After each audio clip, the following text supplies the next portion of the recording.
Assalamualaikum warahmatullahi wabarakatuh. Jumpa lagi dengan kami berdua, teman-teman di rumah. Saya Semi. Saya Harrison. Kita berdua Samson. Saatnya menjawab suara online.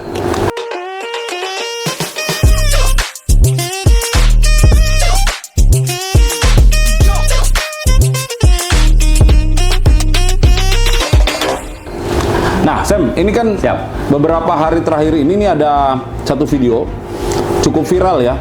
Sayangnya kayaknya nggak bener deh informasinya. Udah nonton? Sudah nonton Bang, dan sangat memprihatinkan. Memprihatinkan guys.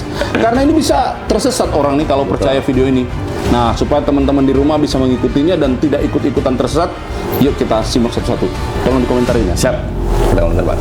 Tanah bisa dirampas negara kalau nggak dijadikan sertifikat elektronik. Ini seriusan? Iya beneran, kita emang dipaksa untuk beralih ke sertifikat elektronik dan kita harus menolak ini. Gimana tuh? Tanah dirampas kalau elektronik Bang. Iya. Gimana cara rampasnya?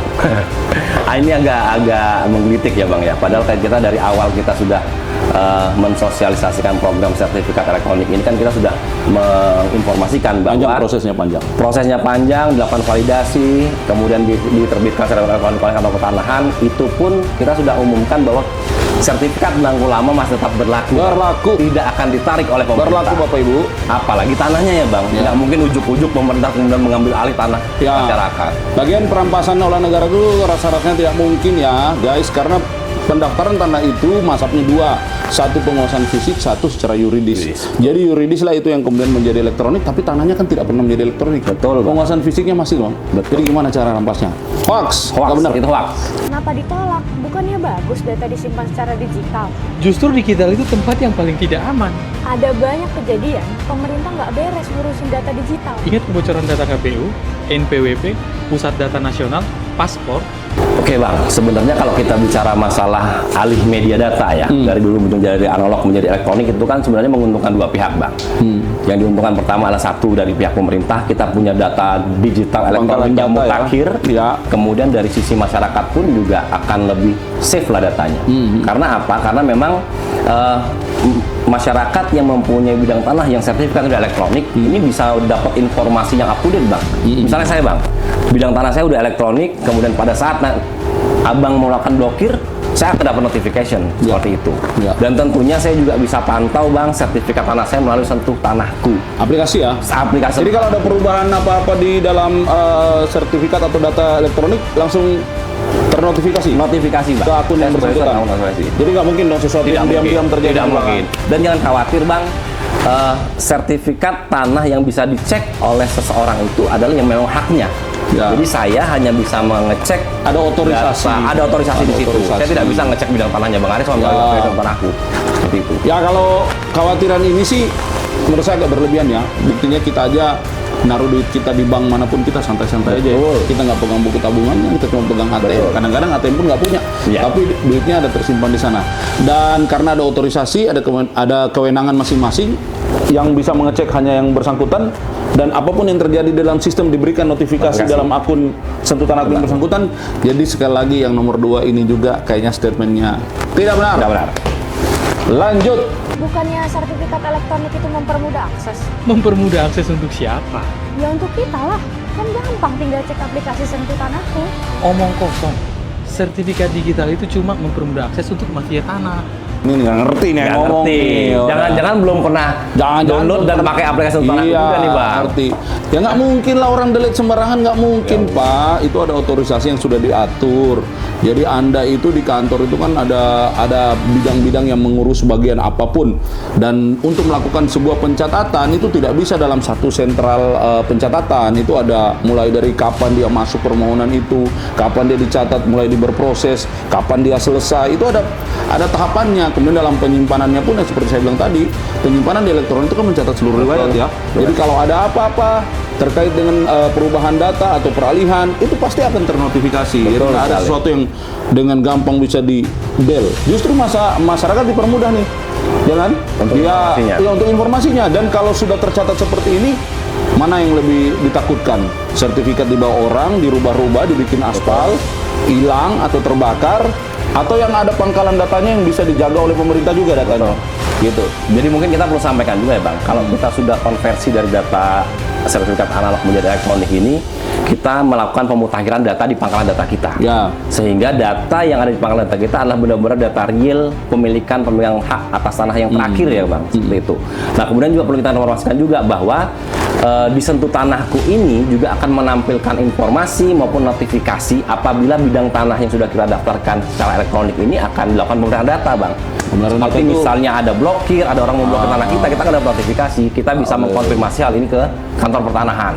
Jadi salah banget lah Bang kalau dibilang bisa main deret, nggak bisa. Tidak hanya diurusin satu orang Pak, nggak mungkin satu orang bisa mengerjakan begitu banyak simpul. Lagian apa urusannya negara itu harus merampas-rampas tanah rakyat? Justru negara dengan reforma agraria membagi tanah buat masyarakat, untuk kesejahteraan masyarakat. Untuk kesejahteraan masyarakat, guys, kita mensertifikatkan 120 juta bidang se-Indonesia ini. Untuk siapa? Untuk rakyat. Kita taruh ke pangkalan data elektronik. Memudahkan dong. Ini aduh, sesat pikir, sesat jalan, setiap ngomong udah. Betul juga ya, sekarang kan sertifikat cuma selembar. Kalau sistemnya error dan datanya dihapus, Kita nggak punya bukti kuat bahwa tanah itu milik kita. pemerintah lebih gampang menggusur kita. Mereka paling cuma bilang, Sorry ye, kamu nggak punya data. sorry ya, pemerintah nggak bisa bantu. Gimana mungkin sertifikat itu masih ada fisiknya kan? Masih Satu ada, lembar, masih ada. Kertasnya kertas Security paper. Security paper gimana tuh maksudnya? Jadi security paper itu walaupun kertasnya satu lembar Bang, di situ kita menerapkan beberapa pengamanan yang hanya kita internal BPN yang tahu. Jadi kita juga itu kerjasama dengan pencetak yang memang dipakai juga untuk mencetak kertas-kertas berharga di Republik ini. Oh, yang bisa saya lihat kan Yes. ada pakai apa itu? Ada sinar Kalau dilihat itu pakai apa? Ultraviolet ya? ultraviolet, Nah, betul Bang. Baru kelihatan Ada di dalam sisinya. itu ada Ya. kodenya. Kemudian Ya? gini Bang, satu lagi mungkin, walaupun kalau yang zaman dahulu yang sertifikat belangko itu kan berlembar-lembar nih. Iya. Sekarang kita hanya mengeluarkan sertifikat elektronik yang bentuknya hanya satu lembar.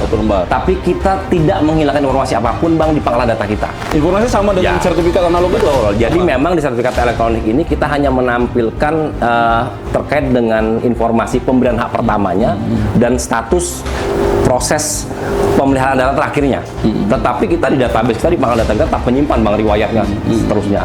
Hal ini dimaksudkan supaya kita untuk mengamankan informasi yang Lagi pula kan meskipun sudah jadi sertifikat elektronik itu seluruh dokumen masih tersimpan sebagai warka. masih tersimpan sebagai warka. Bahkan kalau sertifikat analognya itu sudah diserahkan ke negara, ketika dia ingin menerima sertifikat elektronik, si sertifikat itu tersimpan juga kan? Sudah disimpan sebagai juga warka. sebagai warka juga. Dan kita udah digitalisasi. Dokumen negara sudah didigitalisasi, jadi aman dan tidak perlu dikhawatirkan.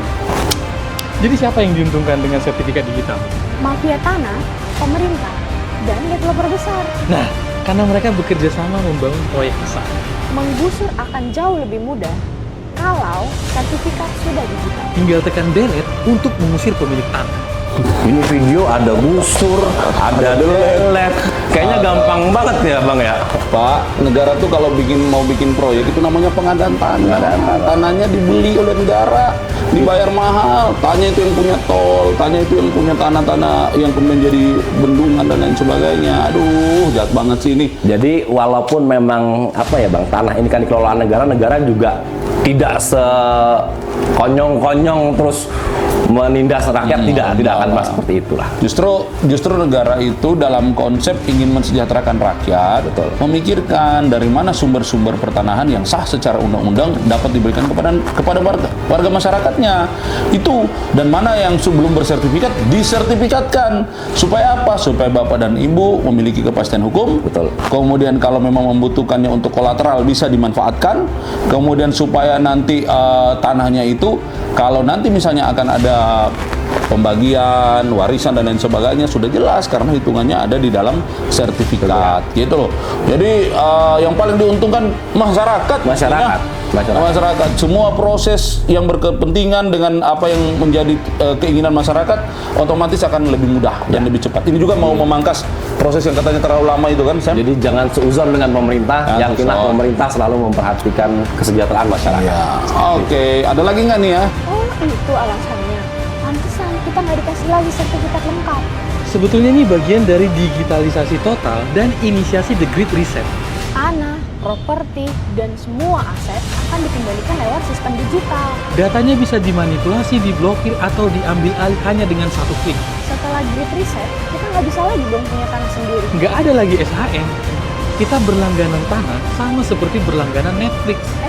Pak, Bapak nggak ngurus sertifikat juga, itu tetap tanah Bapak. Tetap tanah Bapak. Bapak mau pegang AJB, pegang apa, girik, letter C, apapun, Bapak masih tetap punya tanah itu. Jadi kalau Bapak mensertifikat, the only reason Bapak mau mensertifikatkan itu untuk mendapatkan kepastian hukum. Betul. Gitu loh. Jadi nggak ada yang namanya grid reset itu. Itu kalau menurut saya sih, ini saya nggak bisa mendapatkan rasionalisasi secara logik. Betul. Karena ini kan kayaknya nggak masuk ya di sistem. Saya rasa kita ini ya. juga masyarakat juga bisa mencerna bang ya. Iya. Mana yang benar mana yang enggak nih. Iya. Pokoknya makin kesini videonya kok makin parah nih bang kayaknya. Benar-benar. Ya Bapak nggak ada yang namanya grid reset itu atau grid delete itu nggak ada. Server itu punya mirroring di mana-mana. Jadi kalau suatu server terganggu ada mirrornya ini, ada beberapa pangkalan data yang menjadi coveringnya. Dan untuk menghapus satu data itu bukan hanya kewenangan satu orang ya bang. Nggak bisa. Harus Ada. dapat konfirmasi dari beberapa simple profile lah. Jangankan menghapus bang, untuk mengubah pun itu juga tidak bisa dilakukan oleh satu orang. Kita kasih contoh lah. Kalau data ini sudah tercatat di perbankan, tercatat juga di kita, maka perubahan di perbankan harus dikonfirmasi oleh BPN. Betul. Tercatat di BPN harus dikonfirmasi oleh sistem yang di perbankan. Gitu. Enak juga ya, pemerintah bisa dapat duit banyak. Dengan cara mengontrol urbanisasi dan menciptakan smart city. Makanya Rumah itu dibangun. bukan dicicil 20 tahun. Tinggi banget bahasanya bang.